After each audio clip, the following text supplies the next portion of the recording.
El Ministerio Apostólico de Enseñanza y Predicación Rema Internacional presenta hoy la proclamación de las buenas nuevas de Dios para tu vida. El mensaje de ayer, el mensaje de hoy y el mensaje para la eternidad a los que tienen hambre y sed de la palabra de Dios. Un querigma de Dios para el que oiga, el que tiene oídos para oír.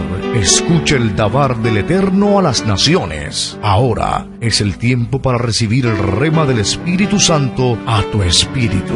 Escuchemos con fe la memra del Señor para el alma. De el tabernáculo del cielo. Porque en el cielo hay un tabernáculo, un santuario.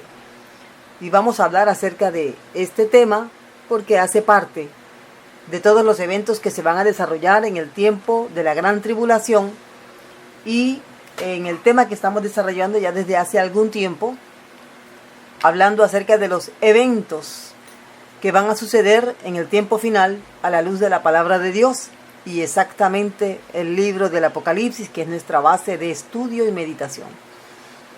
Vamos a hablar entonces acerca del tabernáculo en el cielo que se va a abrir de par en par durante el tiempo de la gran tribulación. Vamos a leer para eso en el libro del Apocalipsis capítulo 15 y vamos a estar desde el versículo 15 hasta el capítulo 16:1. Apocalipsis 15, verso 5 en adelante hasta el capítulo 16, verso 1. Mire cómo dice la palabra de Dios. Después de estas cosas, miré, y he aquí fue abierto en el cielo el templo del tabernáculo del testimonio. Y del templo salieron los 7 ángeles, que tenían las 7 plagas, vestidos de lino limpio y resplandeciente, y ceñidos alrededor del pecho con cintos de oro.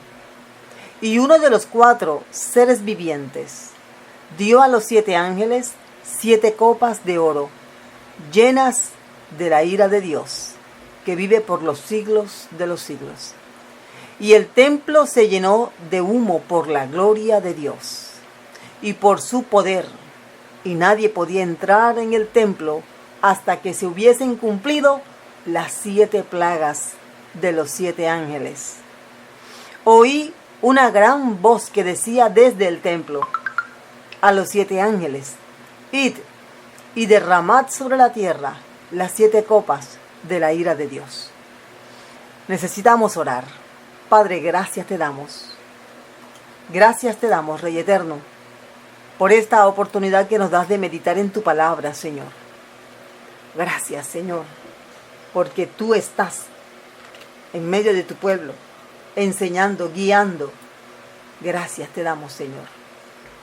Ahora te rogamos, Padre, por tu gran misericordia, ayúdanos a entender esta palabra y ayúdanos a ponerla en práctica en nuestra vida, a aclarar todo lo que tiene que ver con lo que tú quieres hacer en nuestra vida, porque nuestro alimento es hacer tu voluntad. Gracias te damos una vez más, en el nombre de Cristo Jesús. Amén. El tabernáculo del cielo se abre. El templo siempre ha sido señal de que hay algo sagrado o alguien que es santo. El templo es el concepto con el que normalmente pensamos en lo santo, en lo divino, en lo celestial. Pero no todos los templos hablan de Dios. No todos los templos son de Dios. Y no en todos los templos habita Dios. Por ejemplo, hay muchos tipos de templo aquí en la tierra. Algunos son muy distinguibles a la vista por ciertas características, pues todas las religiones del mundo tienen un templo. Todas se identifican por un lugar especial de reunión.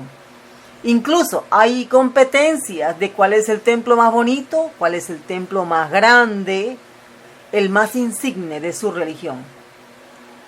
Aquí, por ejemplo, las mezquitas. Las mezquitas son reconocidas en los lugares donde están por su belleza, en algunos casos, porque son distinguibles por ciertas características propias de la religión que profesa la mezquita, que es el Islam. Tenemos los templos mormones, que en muchas ocasiones, por lo menos los que he logrado ver, están vacíos, pero son muy hermosos. Tienen una arquitectura perfecta, un aseo, una belleza. El detalle es importante en estos templos, donde está la iglesia mormona, la iglesia de Jesucristo de los Santos de los Últimos Días. Estos templos son una belleza. Podríamos decir que compiten con las mezquitas que son también muy adornadas. Tenemos los salones de los testigos de Jehová, o los salones del reino, también conocidos así, de los testigos de Jehová. Son muy bonitas, muy ornamentadas, tienen unas especies como de insignias. Desde hace algunos años veo una insignia como para identificar el salón del reino de los testigos de Jehová, que es oficial y el que no es. Algo así, pero son muy bonitos, muy bien pintados, muy ornamentados. Tenemos otro tipo de templo que de pronto no es tan conocido, pero son las casas de adoración Bahá'í. Estos templos son hermosos. ¡Wow! Es algo muy arquitectónico, muy bien elaborado en sus detalles. Y podríamos aquí seguir hablando y seguir mencionando los diferentes tipos de templos. Actualmente en el judaísmo se reúnen en sinagogas. Las mezquitas son de los musulmanes, las sinagogas son de los judíos. Y hay sinagogas muy hermosas. Por fuera son un tanto modestas, de pronto tratando de no llamar la atención de aquellos que son enemigos por el antisemitismo que hay, pero por dentro son una belleza. Son muy ornamentadas, muy lindas, tienen unas lámparas hermosas. Y así vemos que el hombre trata de mostrar la importancia que tiene Dios para sí, reflejándola en los templos o en los lugares de adoración y de estudio de su doctrina. Últimamente hay un templo que se llama la Casa de la Familia de Abraham o Casa de la Familia Abrámica. Está ubicada en Abu Dhabi, exactamente en una isla. Es un templo ecuménico a nivel mundial, alberga tres tipos de religiones que están tratando de mandar un mensaje. ¿Cuál es el mensaje? No importa al Dios al que ores, lo importante es que estés en paz con todos los que te rodean y lo importante es que haya armonía, sin importar la doctrina, sin importar a qué edad te diriges, etc. Esta famosa casa de la familia abrámica que está en Abu Dhabi es un templo triple, porque uno de los tres es católico, el otro es una mezquita y el otro es una sinagoga. Es como una representación de las principales fe que hay en el mundo. El católico se llama la iglesia de Francisco de Asís o San Francisco de Asís. El segundo es la mezquita de Imán al-Tayeb. Y el tercero es la sinagoga de Moisés ben Maimón. Fíjese, son tres diferentes templos. Usted puede buscar esos templos a través de la red y va a encontrar, son muy parecidos, parecen tres cubos a la distancia, pero están muy, muy hermosos. Hay un espacio entre cada uno y la idea es que todos puedan llegar y cada uno entre a la fe a la que se identifica. Esto es producto, por cierto, es un buen detalle mencionar el hecho de que es producto de un compromiso que se hizo la Iglesia Católica con estos otros líderes religiosos de estas otras religiones, la islámica y la judía. El iniciador de este compromiso fue el Papa Católico Francisco y hasta el día de hoy perdura. Está basado en un documento. Este documento tiene como meta una especie de fraternidad humana que separe o que quite todas las barreras. Hay una promoción precisamente de la Organización de Naciones Unidas en la que vemos a tres personas de diferente religión jugando, creo que es ajedrez, dominó, uno de estos juegos. Está un imán, está un sacerdote y está un rabino. Y los tres son amiguísimos y juegan. Es una especie de mensaje. El asunto es que hay religiones que son violentas, donde no se admite que haya una diferencia de opinión. Nosotros pues tenemos como insignia el amor de Jesucristo, el amor del Señor Jesucristo. Recordemos que por amor nosotros fuimos salvos, así que nosotros amamos a todos aquellos que incluso no son cristianos o no siguen a Jesús. ¿En qué sentido les amamos? En el mismo sentido en que Dios les ama. En el mismo sentido en que Dios quiere que conozcan a Jesús de Nazaret y le reciban como Señor y Salvador, sin llevarles a la horca y sin llevarles a una hoguera o sin amenazarles a muerte. Siempre en el mensaje cristiano predomina el amor de Dios. Pero volviendo al punto inicial de donde hemos partido, el templo. El templo. Dios también tiene su templo. Así es. Estos templos que he mencionado aquí, pues no están hechos conforme al templo que Dios le mostró a Moisés. Son templos distintos. Compiten en belleza, compiten en tamaño. Pero el templo que Dios le mostró a Moisés es un santuario. Terrenalmente es pequeño. Celestialmente pienso que es grande, porque todo lo que se describe que hay en ese lugar, desde el capítulo 4 de Apocalipsis, es muy grande. Pero es un santuario, no es un templo en el sentido de estructuras materiales, grandes, columnas, etc. No en ese sentido. Es un santuario. Dios llevó a ese lugar a Moisés. Lo debió haber llevado seguramente en visión, como también llevó al profeta Ezequiel. Y ahora también vemos que el apóstol Juan también llegó a ese lugar y lo vio. Estos hombres describen ese lugar.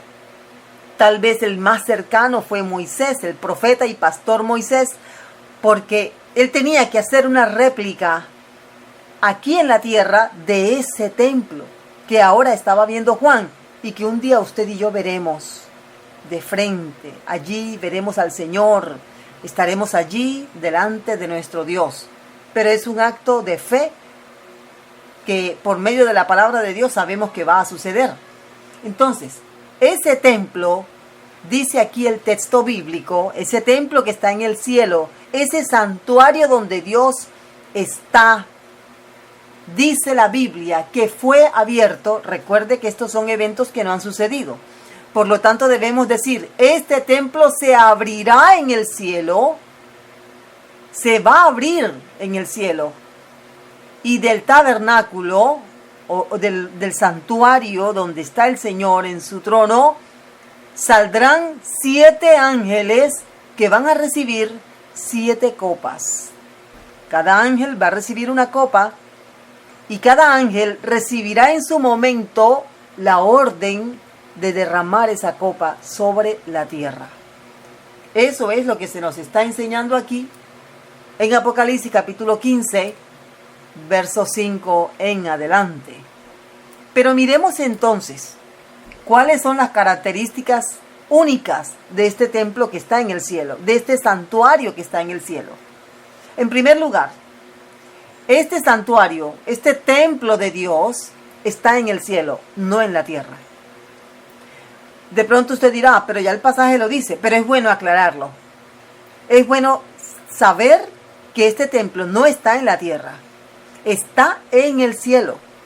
Eso quiere decir, eso significa tantas cosas. Allí está Dios. Eso nos indica que es un lugar muy santo, muy limpio, muy puro. Hay justicia total en este lugar. Miremos el vocablo que usa aquí el Señor para referirse a este lugar, porque así vamos a distinguir este santuario de un templo de estructura material o física. La palabra que se usa aquí es la expresión griega naos. Naos significa santuario, capilla, habitación divina, lugar de la habitación de Dios. Es una habitación donde Dios está, donde Dios habita, donde Dios vive. Hacemos la distinción porque es que hay otro vocablo griego para referirse a templo. Ambas palabras en lo general fueron traducidas como templo. Tanto el templo donde estuvo el Señor, el templo de Israel, donde Jesús predicó, y el templo que se menciona a través del Nuevo Testamento, como el templo donde está Dios, que está en el cielo. Pero son vocablos diferentes. El vocablo para referirse al templo que Dios le ordenó construir a sus siervos aquí en la tierra, el templo donde Jesús predicó, es la palabra griega hierón. Hierón. Entonces fíjese, mire la diferencia. Hierón es un templo completo. Se está refiriendo al santuario con su patio, con sus lugares de recaudo, con su alfolí, con todo lo que tiene como lugar santo, lugar santísimo, atrio. Todo eso se llama hierón. Pero ese lugar santísimo, ese santuario, donde solo podía entrar el sacerdote una vez al año, ese lugar es el que en el cielo estamos identificando como Naos. Y es el lugar donde Dios habita en el cielo. Si miramos la diferencia, la distinción, no es lo mismo. En ese lugar está Dios. Y ese lugar se va a abrir durante el tiempo de la gran tribulación.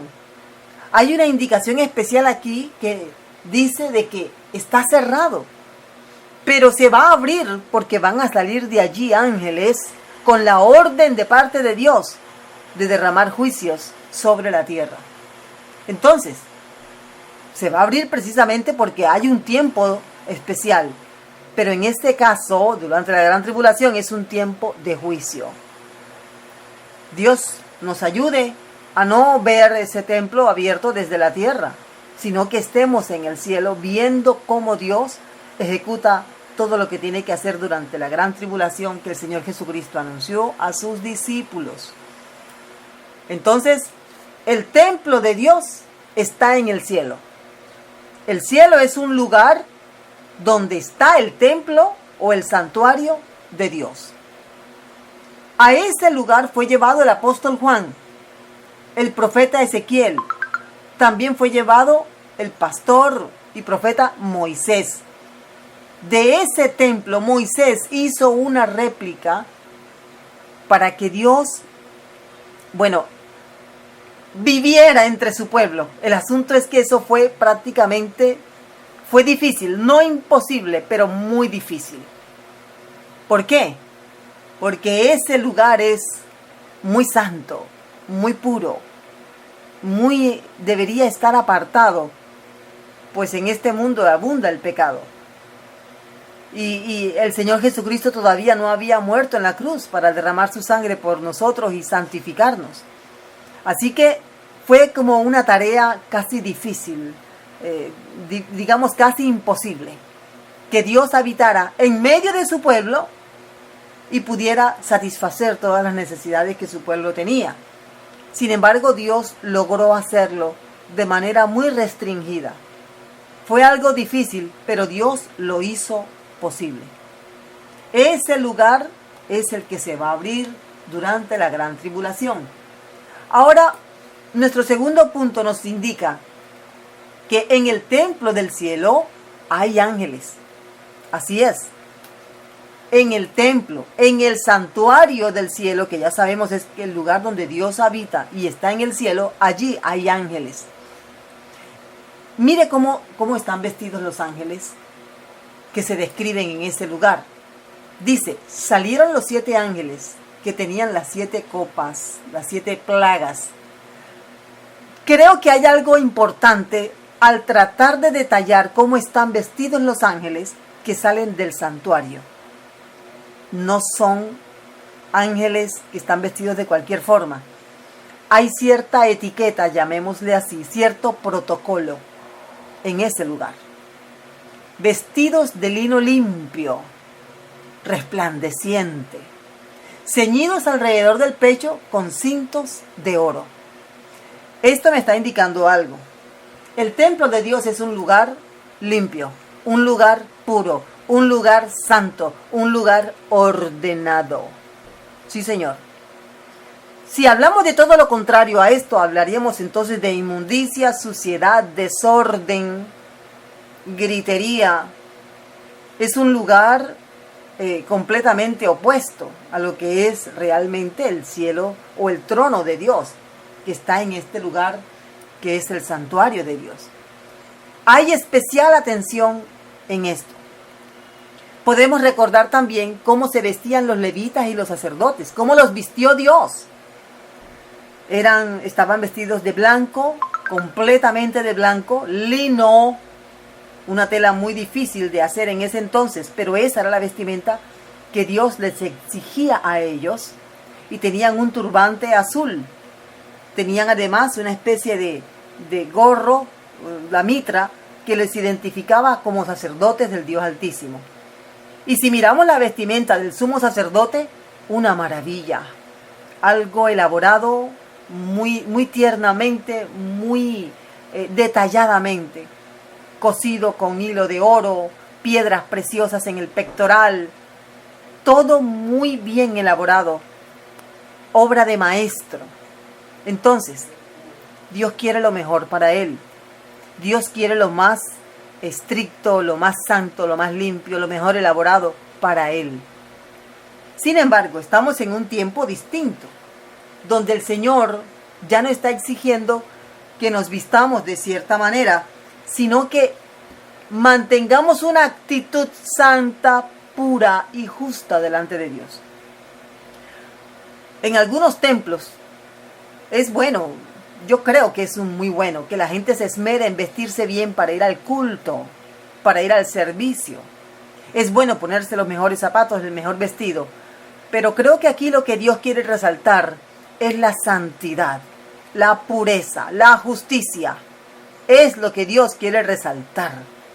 Ya Dios no está tan interesado de que vayamos al templo, no es que lo menosprecie, pero lo que más le interesa a Dios es que nuestras manos sean santas, nuestra lengua sea veraz, que solamente salga agua limpia de nuestra boca. Haciendo alusión aquí a lo que dice el pastor Santiago en el capítulo 3 de su carta. Lo que Dios está diciendo es que Dios quiere habitar, quiere manifestarse en una iglesia donde la gente es santa, donde la gente entiende lo que es vivir en santidad, entiende lo que son las vestiduras blancas. Las vestiduras blancas de lino fino de las que habla el libro del Apocalipsis, habla de las obras, nuestro actuar diario. Es más importante. Algunas personas aprovechan el culto para estrenar el último vestido que se compraron, los últimos zapatos que se compraron, y en algunos lugares incluso hay hasta competencia, a ver quién estrena más, quién se ve más elegante, etc. Y los grupos se ponen un uniforme muy bonito, se ornamentan de cierta manera. No está mal. Si cada uno quiere hacerlo, pues que lo haga, si lo puede hacer, porque hay personas que tienen que ponerse el mismo vestido durante meses, el mismo pantalón durante meses, los mismos zapatos durante meses, y no hay para otro par de zapatos. Pero hay un corazón dispuesto para Dios. Manos limpias, manos santas. Si nosotros, por ejemplo, miramos lo que dice el Salmo 15, mire lo que dice el Salmo 15. Es un salmo poderosísimo. Aquí hay unos requerimientos que hace el Señor para aquellos que quieren entrar al trono de Dios, que quieren entrar a la presencia de Dios. Miren lo que dice el salmista aquí. Oh Jehová, ¿quién habitará en tu tabernáculo? ¿Quién entrará en tu santo monte? Es una pregunta retórica en la que la respuesta está diciendo: no todo el mundo. Es difícil entrar en la presencia de Dios, como dice aquí el Salmo 15. A esto se está refiriendo cuando dice, porque no es que Dios esté más interesado en la moda. Dios está más interesado en lo que está pasando en el interior, las cosas que está haciendo el que está bien vestido. Pero es que todo esto es símbolo de lo que Dios espera ver en aquellos que van al templo a adorar, a cantar, a levantar las manos. Entre las cosas que dice aquí el salmista, dice, el que anda en integridad y hace justicia. El que habla verdad en su corazón. El que no calumnia con su lengua, ni hace mal a su prójimo. Aquel ante cuyos ojos es menospreciado. Aquel ni hace agravio a su vecino. Aquel ante cuyos ojos es menospreciado el débil, pero que honra a los que temen a Jehová. Aquel que a pesar de haber jurado en perjuicio suyo, no por eso cambia. Aquel que está dispuesto incluso a sufrir el agravio. Aquel que no presta su dinero con usura. Mire cuántos detalles. Ni contra el inocente acepta cohecho, soborno. El que hace estas cosas no resbalará, no será movido jamás. Esta es la vestidura que el Señor quiere ver en aquellos que van al templo. Esto es lo que aquí en el verso 6 de Apocalipsis 15 significa lino limpio, resplandeciente, ceñidos alrededor del pecho con cintos de oro. Qué bueno es el Señor que nos da las indicaciones correctas. Cada una de estas vestiduras está ilustrando eso, santidad. Hemos visto lugares muy sencillos, lugares que las paredes son de tabla y ya están bastante desgastadas, lugares donde la casa parece que se va a caer, las columnas que son de madera que no ha sido pulida están un poco torcidas. La gente llega, algunos en chanclas, pantuflas. La gente llega con lo mejorcito que tienen para ponerse. Pero en esos lugares, Dios se manifiesta de una forma maravillosa. Se manifiesta con poder, hay sanidades. Dios habla a través de su Espíritu Santo en esos lugares. Dios se manifiesta poderosamente en esos lugares. Hay vidas transformadas, vidas llenas del Espíritu Santo. Mire el contraste. ¿De qué sirve un templo ornamentado donde Dios no está? ¿De qué sirve gente vestida con lo más caro, con las etiquetas de marca del último grito de la moda, pero que no tienen a Dios en el corazón? ¿De qué sirve? No sirve de nada. Entonces, en el templo del cielo, estos ángeles están mostrando cómo debe ser nuestra actitud en el templo de Dios. Hoy la iglesia no necesita templos. Esta es la verdad. En ningún pasaje del Nuevo Testamento Dios mandó a la iglesia a construir templos materiales. Eso es así. De pronto a alguien le incomode un poco, sobre todo si tiene un templo muy suntuoso, muy ornamentado. Es que no es malo hacer el templo.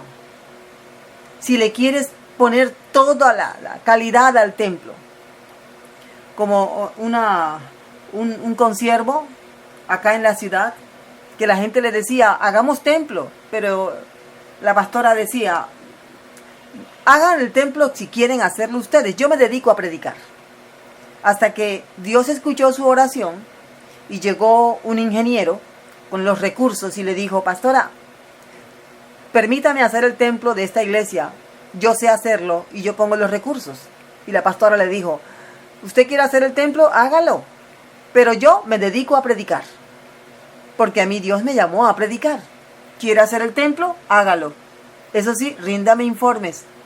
Eso sí, mire a quién va a contratar, pero hágalo todo bien. Añado a las palabras del apóstol Pablo, hágalo todo decentemente y en orden.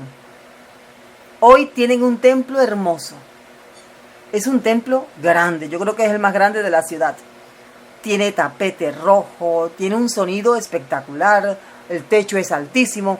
Son cosas muy bonitas. Pero me gusta tanto que la pastora dijo, yo me dedico a predicar. Si usted quiere hacer el templo, hágalo. Pero yo me dedico a predicar. Es algo que vale la pena notarlo. Que esta sierva se haya dedicado a lo que realmente Dios la llamó. Vuelvo y repito, Si Dios le da la oportunidad de hacer un templo majestuoso que hable de su gloria, de su riqueza, ok. Pero nunca olvidemos que lo más importante es que Dios pueda estar en ese templo. Que los miembros de la iglesia puedan dar realmente un testimonio genuino de que Dios habita en ellos. De que ellos son santuarios del Señor. En tercer lugar, Dios tiene su trono en ese templo celestial. Dios tiene su trono en ese templo celestial. En otras palabras, lo que en el tabernáculo que construye Moisés era el lugar santísimo, es el templo, es el trono donde Dios está sentado. Mire cómo dice la Biblia, el cielo es tu trono y la tierra el estrado de tus pies. En realidad es así. El trono de Dios está en el lugar santísimo de este templo que está allí en el cielo y que Dios se lo mostró a Moisés. Eso explica por qué los dos hijos de Aarón, al ofrecer fuego extraño, murieron. Porque es que en este lugar Dios estaba decidido a habitar allí visiblemente. Dice la Biblia que había una columna de humo, de una nube, sobre el lugar santísimo. Todo el pueblo podía ver la nube. Se hacía visible cuando él quería hacerse notar. Y no se hacía visible cuando él quería pues que el pueblo se concentrara en otra cosa, en sus labores domésticas. Pero era la forma como Dios mostraba que estaba allí en medio de ese lugar. Ese lugar contenía la presencia de Dios. Por eso todo era de oro puro, no mezclado. Por eso había querubines en las cortinas, dando a entender, aquí está el creador de los cielos y la tierra. Aquí está la presencia del Altísimo, del Dios eterno.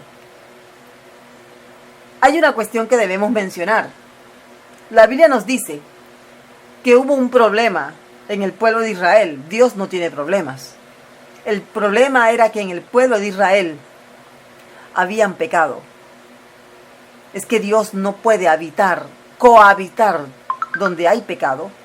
Dios no puede. Observe que nosotros somos templos, y ahorita vamos a mencionar eso.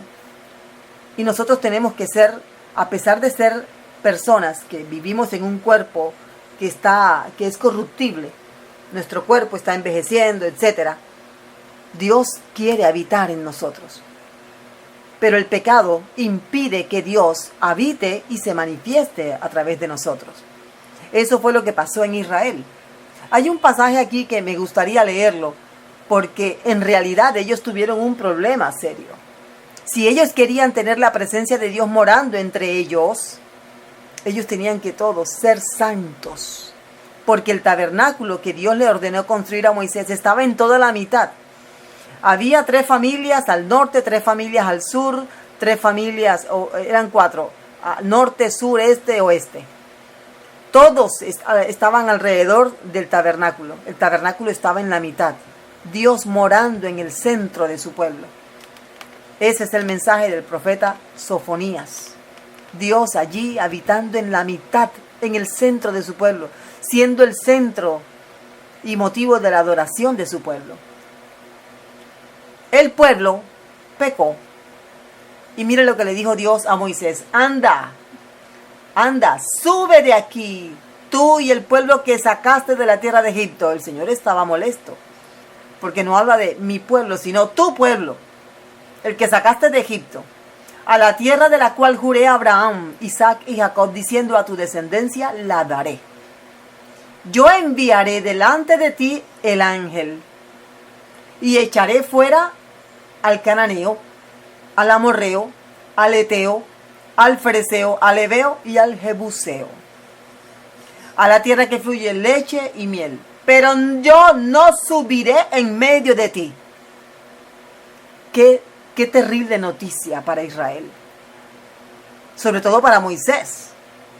Pero yo no subiré en medio de ti. Ese era el anhelo de Dios. No es que Dios no supiera que esto iba a suceder, pero Dios tenía que mostrarle a Moisés y a todo el pueblo que Él no congenia con el pecado. ¿Por qué Dios le dice a Moisés: hey Moisés, no puedo ir contigo? Porque eres pueblo de dura cerviz, no sea que te consuma en el camino. A ver, entendamos algo. Dios es santo, santo, santo. Esa santidad de Dios no solamente no es compatible con el pecado, sino que destruye el pecado. Por eso, cuando Nadab y Abiú, los hijos de Aarón, ofrecieron fuego extraño, murieron. Podríamos incluso decir, me atrevería a decir, que no era la intención de Dios borrarlos, eliminarlos, pero ellos estaban en pecado al ofrecer fuego extraño, y la presencia de Dios los fulminó. Recordemos el caso de Usa, uno de los que recibieron el arca cuando los filisteos capturaron el arca de Dios, imagínense. Y el arca de Dios estuvo en la tierra de los filisteos por espacio de unos 5 meses. Cuando los filisteos devolvieron el arca, intentaron llevar el arca por orden del rey David a su lugar donde iba a posar, donde iba a estar. Usa, viendo que el arca se iba a caer de la carreta donde la llevaban, intentó frenar la caída del arca del pacto. Instantáneamente Usa murió. No creo que era la intención de Dios que Usa perdiera la vida, pero la santidad de Dios lo mató. Perdón que use tanto de la palabra, pero es que la palabra matar, porque es que esto es lo que causa la presencia de Dios. Nosotros no podemos presentarnos delante de Dios en pecado. Estamos vivos porque Dios, por su misericordia, entregó a su Hijo para que nosotros pudiéramos acercarnos a Él.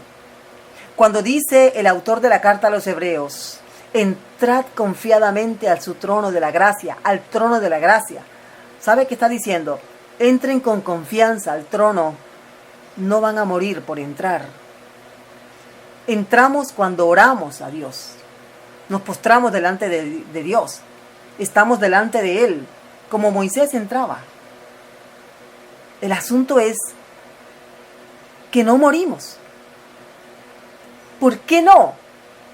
Porque ya Jesús murió por nosotros. Él resucitó de entre los muertos. Ahora nosotros podemos entrar, el camino está despejado, podemos llegar a la presencia de Dios. Pero en ese entonces no era así. Por eso era que los levitas llevaban el arca del pacto a cierta distancia del pueblo, por lo menos 1 kilómetro de distancia había entre los levitas cuando transportaban el arca del pacto y el pueblo de Israel.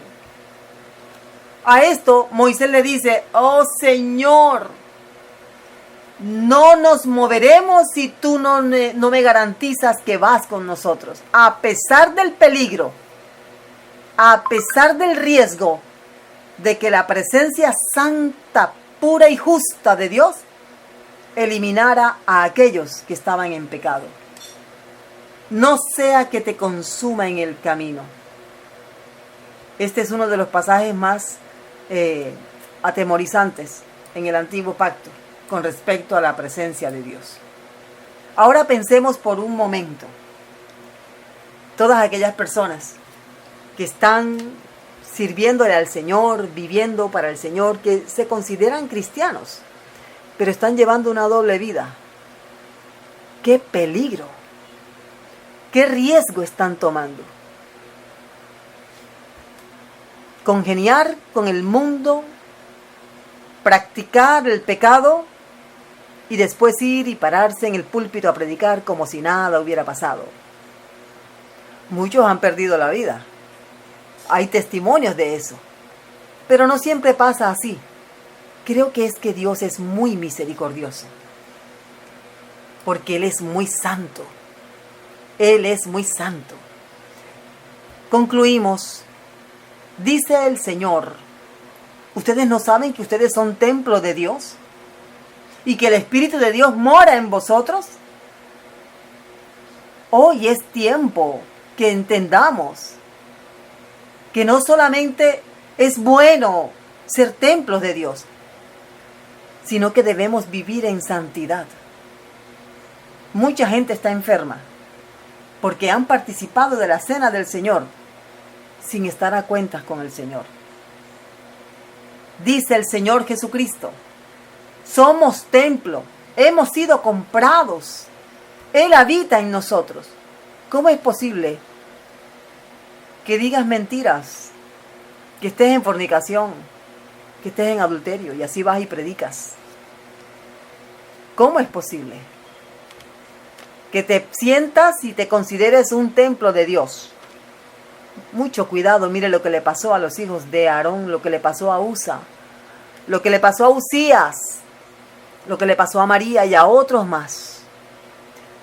Por haber llegado a la presencia de Dios, al templo de Dios, estando en pecado.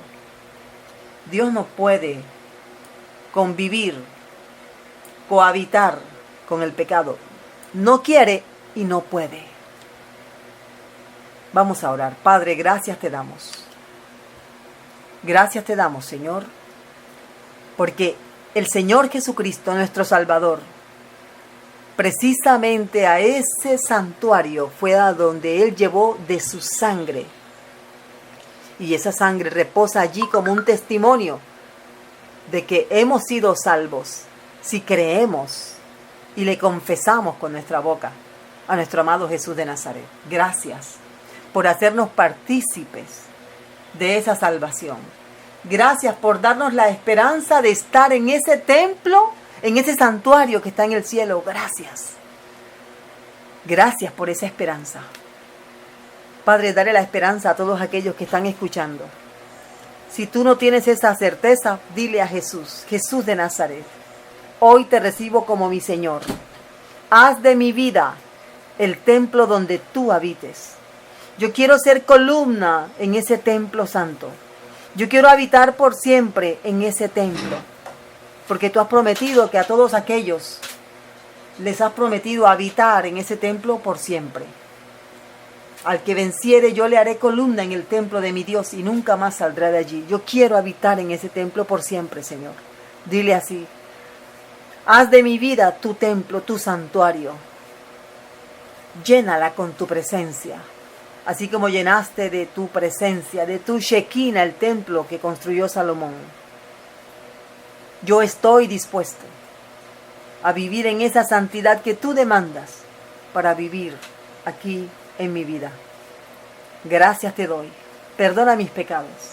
Mírame con compasión, oh Dios, y permíteme ser una fuente por medio de la cual tú te manifiestes. Un puente de reconciliación entre los que no te conocen y tú, oh Dios. Gracias una vez más por tu palabra. En el nombre poderoso de Cristo Jesús. Amén.